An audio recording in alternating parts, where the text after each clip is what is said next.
128 years ago, our nation's most important document was signed by the delegates to the Constitutional Convention in Philadelphia.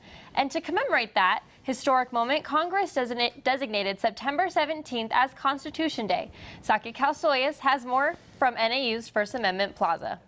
According to the U.S. Department of Education, each educational institution that receives federal funds for a fiscal year is required to hold an educational program about the U.S. Constitution for its students.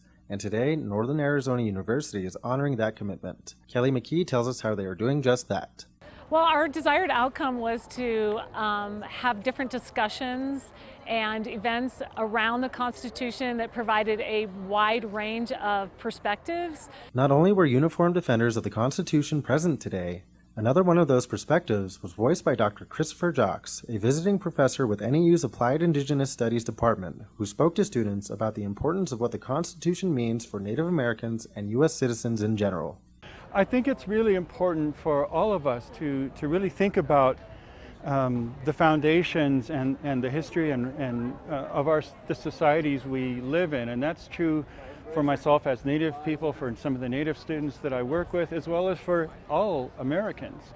I don't think we think enough about how things got to be the way they are, and the more we understand that, the more we can try to make them better. Constitution Day reminds us of how significant of a role each of us play in our constitutional republic, and it is refreshing to know that NAU students are showing interest. For NAU students, I think some have dropped by and said they'd really like to know more about the Constitution, so it does give a little bit more background information. I think especially the speakers, more information about how the Constitution relates to us today.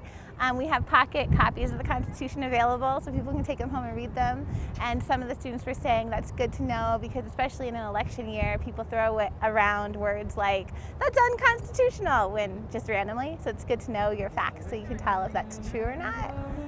So I think just connecting them more with our history and our shared experience of being Americans. For NAZ Today, I'm Sakya Kalsoyas.